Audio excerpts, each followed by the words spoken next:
So friends, now that we know about the difficulties that Thomas Hardy would have faced while choosing this genre of the short story in the 19th century, when it was just beginning to evolve itself as an independence. So after that, we would be all curious to know the short stories that he actually wrote and the problems that he faced in reality, and the themes that became determined by the demands and the requirements of the time, of the society of the time. And there has been a very long reference to the Victorian morality and Victorian way of looking at things.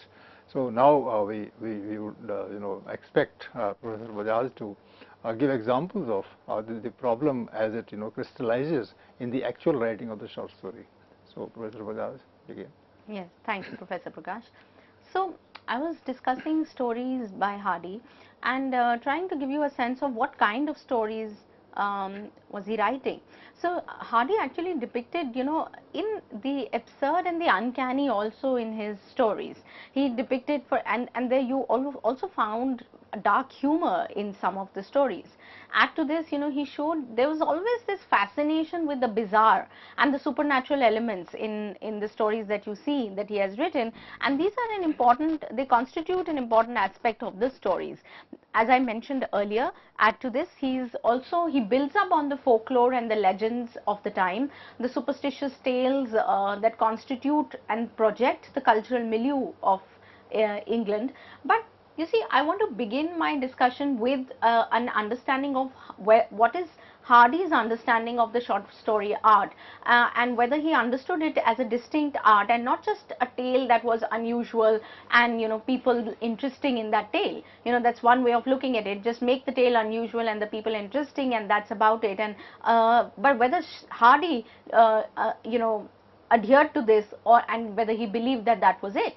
In his diary in 1893, Hardy presents his conception of what makes a story worth telling, and you should be able to see this quote on your screen.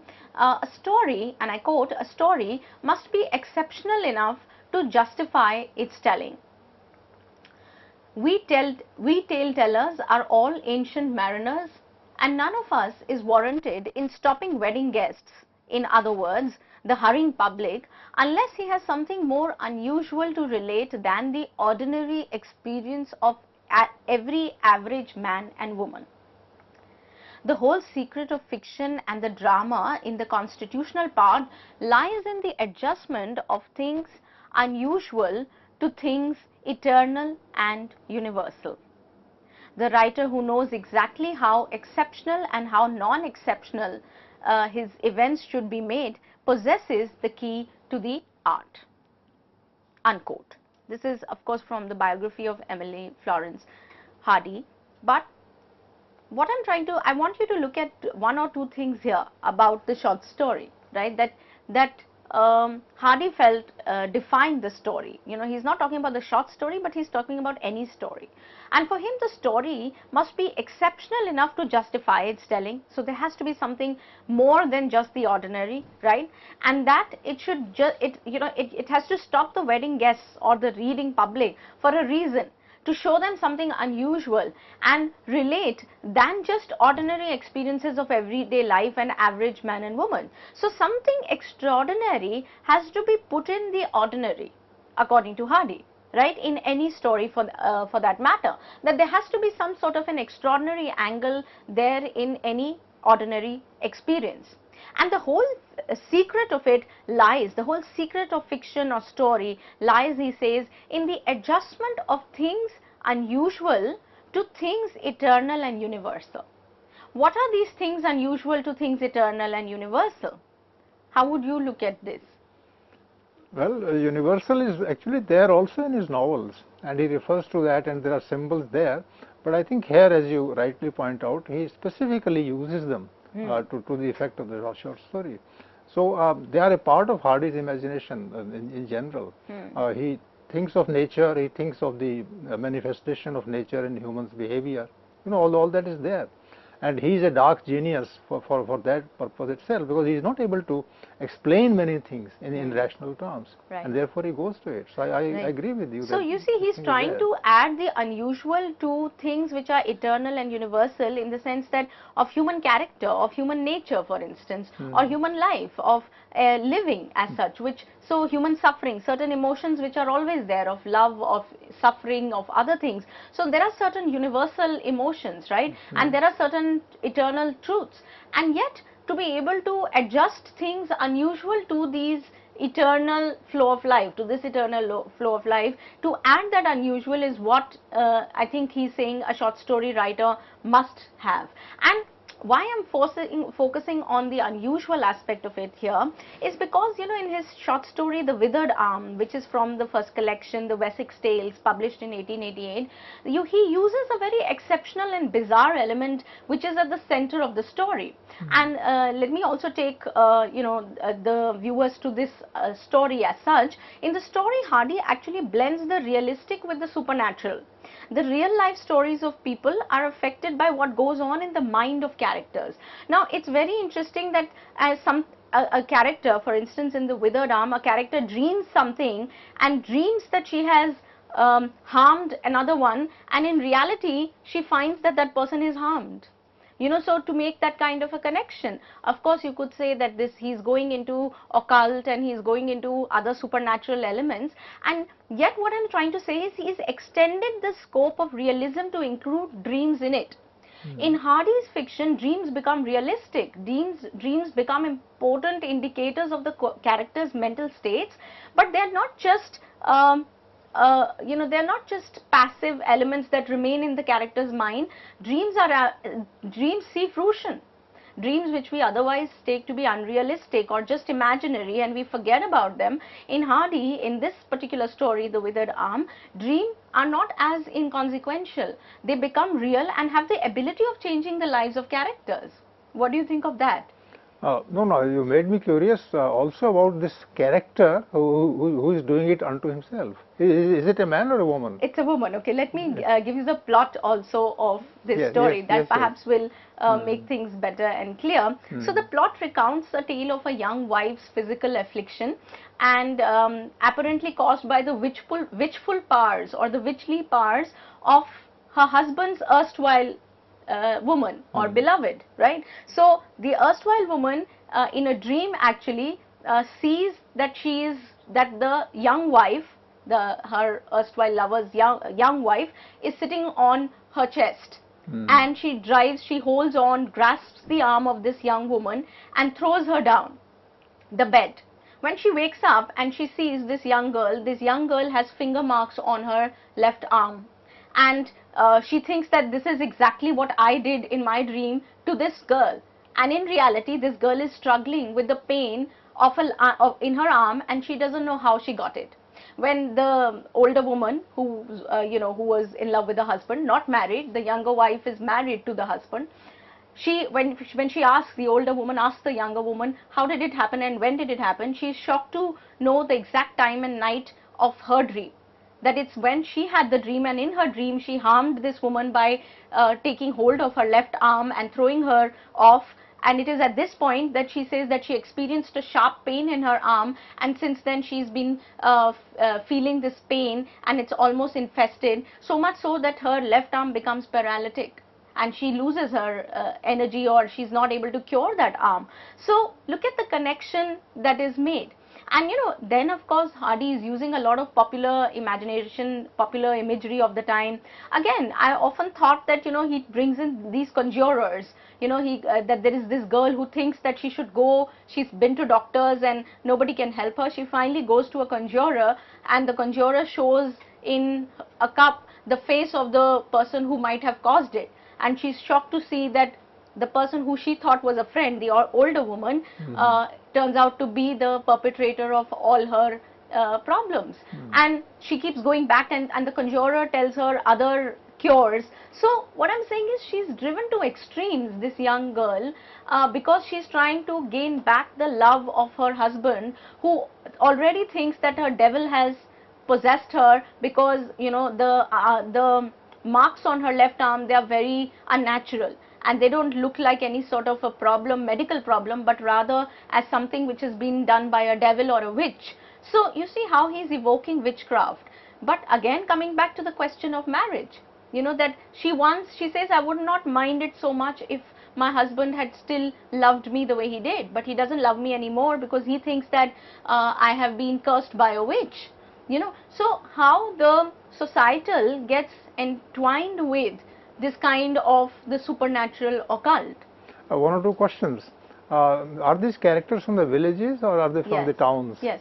No, they are very much a part of the Wessex that Hardy creates. You know, it's a peasant community, and in fact, this is a peasant lord who's married and who's so you know, I'll tell you also how this the structure of the story. So the story begins with the first, you know, the story has subsections within it. So there is the first section which is titled A Lone Milkmaid, which is Rhoda Brooks, and the lone milkmaid is this solitary woman who's working as a milkmaid on the farm of this farmer lodge, who probably has been like Tess in that sense, because she seems to have had some kind of a relationship with the master, and through the master she also has this child. There is a boy that she has who is farmer lodge's you know, child, but she says she's the fallen woman because she's been in a relationship with a man outside matrimony. Again, something that Victorian society in the 19th century could never deal with. You know, they must ostracize such women, send them away, or declare them witch. And this is what happens. So Rhoda Brooks is considered a witch, or there are stories doing the rounds in the neighborhood in this peasant life that she is almost a witch because she has been in a relationship with a man outside matrimony. So the first chapter focuses on her solitary life that she leads with the son, Rhoda Brooks. The second chapter is titled The Young Wife, and that's on Gertrude Lodge, the young girl who's who's almost a teenager and maybe just a 18-year-old girl who's married and who's now been brought into the village by her husband. The third, and you know, everyone, and she becomes the talk of the town because she is a beautiful girl, young girl, and Rhoda is constantly comparing herself with this young girl and asking the boy how does she look, etc. So she's certainly obsessed with this young girl who this man has taken, who's the father of her child. So Rhoda has in the third chapter, which is titled A Vision, it's a Rhoda's dream. Interestingly, Rhoda herself doesn't refer to it as a dream. She says that it couldn't have been a dream, it was so real. So it is called a vision, you know. So it's almost like in a vision the two women meet, and in the vision this young woman is sitting on the chest of this old woman and showing off her wedding ring, to which Rhoda reacts and, you know, throws her off the bed and tightly holds her left arm. Now, fourth chapter is titled A Suggestion, and this is where the arm begins to wither. That is, Gertrude's arm begins to wither, and Gertrude is clueless as to what she should do, and when she decides to go to the conjurer. The fourth chapter within this story is titled Conjurer Trendle. Now, this is the journey that both Gertrude and Rhoda take. Gertrude thinks Rhoda to be her friend, and she wants Rhoda to accompany her to this conjurer who would find a cure for her, you know, almost paralyzed arm, because she's not able to do anything and no doctor can understand the reason behind this. Now, Conjurer Trendle shows the face of Rhoda to Gertrude, that is the young wife, that this is the person who has done this to you. And since then, Gertrude, of course, maintains distance from Rhoda, and she also learns later on that the kind of relationship the older woman has had with her husband, and she then realizes that she actually had this unnatural ability to harm her in the dream, and so she's scared of this woman and she is also not ready to meet her. Now by this time, Gertrude has become absolutely almost insane and driven to extremity. You know, we are told that this was an enlightened, light-hearted girl, full of life, vitality, and kind girl who, because of this arm and because of the love that she expects from her husband and is not able to get it, because of that, she has begun to become irritable and has become, sad and also aggrieved by her state. And so she tries every cure, and she keeps trying every cure that is available to her just so she can win back her husband. So I think the story pivots around this conjuring and this occult, etc. But at the same time, the center of it is the love for the husband that she desires and is unable to get it, and following which she is driven to extremity. You know, in the second case, and this also creates a sense of horror. It's actually horrifying. This, in the second attempt that she makes, and this is the 6th chapter, titled The Second Attempt. This is the second visit that she makes to the conjurer, who offers an impossible, almost impossible cure for her arm. And he says that you must go to a jail and touch your arm against the neck of a man who has recently been hanged. Yeah, so she's told a solution that you should be able to go to the jail, touch the neck of a man who's recently been hanged before he goes cold, right? So she actually undertakes this journey as well, and this is the section in the story that is titled A Ride, which is the 7th section, where she makes the journey to the prison in Casterbridge to look for the hanged man, so she can place her arm on his neck and get back the arm. So you can see the obsession to which she is driven. The 8th chapter is titled A Waterside Hermit, which is the visit to the hangman. Right, so she makes a visit to the hangman and tells him of her problems, and the hangman, also a part of this superstitious world, believes that yes, that may be true, I have helped certain others before you, I will help you. And the 9th one is where she finds that it's titled A Rencounter, where Gertrude finds out the truth of the dead boy and meets Rhoda and her husband. Now what she finds, that she touches her limb, that is her left arm, against a dead body of a boy, and she finds out this dead boy is none other than her husband's son and Rhoda's son. And finally there is a confrontation between Rhoda and Gertrude, and Gertrude is unable to recover. 3 days later she dies, and finally it's that kind of a tragedy. So what do you make of this kind of a story? I straight away call it a comment on the state of the mind of the century, you know, which was the petty bourgeois century, which was the bourgeois century, which talked about culture and, you know, high morals and all those things, and chastity and whatnot. And Hardy holding a mirror up to that society by telling that this is what you actually are, and you hide all those things, but they are there in the form of the witch, in the form of the witchcraft. Right. So your lives are unreal and unearthly, and this is what he's showing and I think it's a very impressive story. Yes. The question that I would like to ask you, in terms of knowing what it is, who is the main character? This older woman? Now that's, of course, I think both women in that sense. Together, one character then? No, they are, you could say they are two sides of the same coin in that sense, and both of them are allied to this man, right?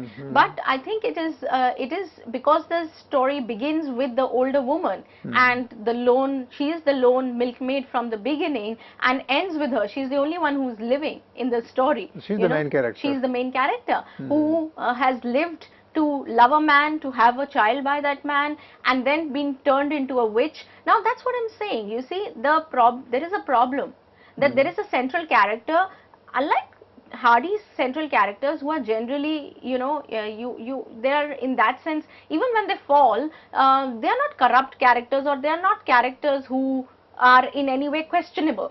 But here is Hardy bringing a questionable character into light and showing her to be human, and she's filled with guilt and remorse that her dream led to this. She questions and she's reflecting if what people said about her was actually right, and what people have been saying about her is actually right, that she's a witch, and she's also questioning herself.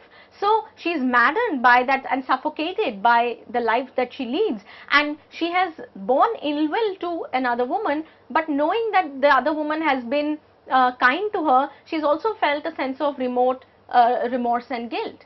So I think it's about creating this character in a very questionable manner also, right? Because it's not her, it is her tragedy, but a tragedy in life.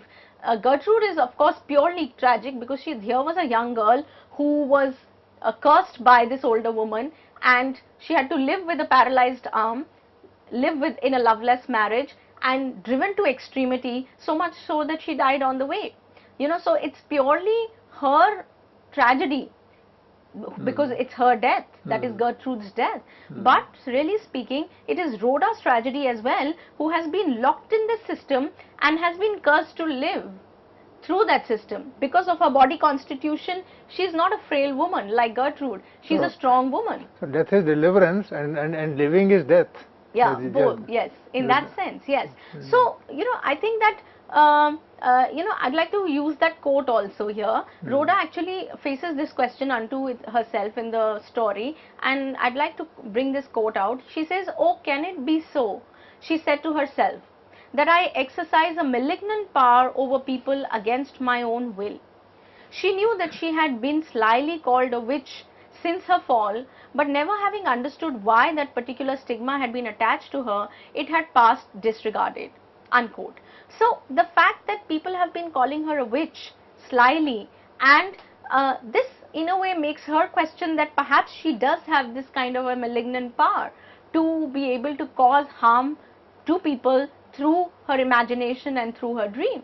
So I think it's a kind of a take on the Victorian life that they were a part of, that they begin to ingrain also the idea that without having done anything wrong really, but because she was a fallen woman, because of her fall, people thought that she was a witch. So witch hunting, of course, was a common practice as well in Victorian society. So I think that this story in a way focuses on social evils and social problems, but then takes recourse of the extraordinary and the supernatural and the superstitious to do that. The form, as I said, Hardy uses is of the extraordinary to talk about the real. So it's not like he is not being realistic. Now a lot of writers have said that, critics have noted that, well, this form became outdated because 19th century other writers, of the 19th century were focusing on stories of high realism, right? And in the face of high realism, nobody wanted to anymore read stories of folklore or peasant life or traditions and traditional stories, etc. Nobody wanted to, so the reading public also was turning away from the folklore, and so Hardy's stories didn't get the kind of attention that probably they should have in their own time. I think, yeah. No, that may in fact be a comment on the critical scene of the time, that right. they didn't see the high realism that is there in Hardy. Right. Hardy actually is using a metaphor to make a very direct, concrete comment on the situation of the time. Right. And if they don't read it, it's their problem. Yeah, I mean, that's exactly what I felt, that that he is able to talk about the real problems such as marriage in this case, where this young girl is locked in marriage, and her only she keeps saying in the story that I wouldn't mind my arm so much if my husband still loved me, that he doesn't see that beauty. And she says that men are so into the beauty of the woman, and men believe in so much in the personal beauty, that if he didn't care about my beauty, then I wouldn't care about it. So the norm of beauty is also being put forward, that that men care so much about women's beauty that I must retain it. And she's taking all these concoctions and other things just so to be able to get back her beauty. So where is this obsession coming from? There is a Victorian idea of beauty and the beautiful woman, and add to this, what happens to a woman who becomes distorted? There is, people could see her because her left limb was became useless, so people could see a difference in her. She'd become distorted. So are we also looking at this kind of body dysmorphia, and women who have to suffer on account of this?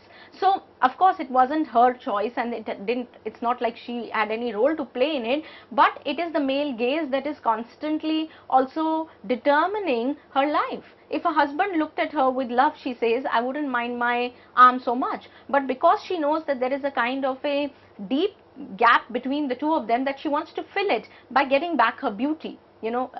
So that physical beauty becomes an important criteria for her, and drives her to insanity, to going to a dead man's body and trying to place her limb. It's horrifying to see that scene, to read that scene, that there is a young girl going to the jail, waiting for the hangman to deliver the body, and then she's trying to put her hand on the neck of this dead man. So how society plays on women, how they make women victim of this system, I think is what this story also highlights in many ways.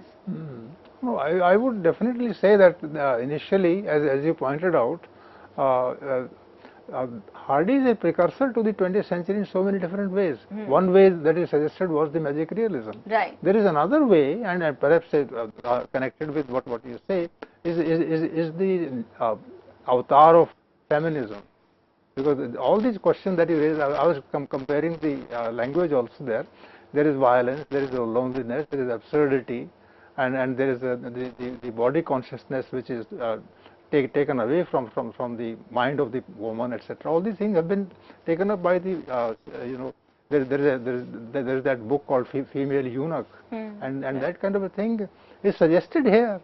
Right. Because the body part and the woman are two different things. Right. And then the writer is saying it very clearly. Right. And the fact that women are supposed to seek fulfillment only through the husband.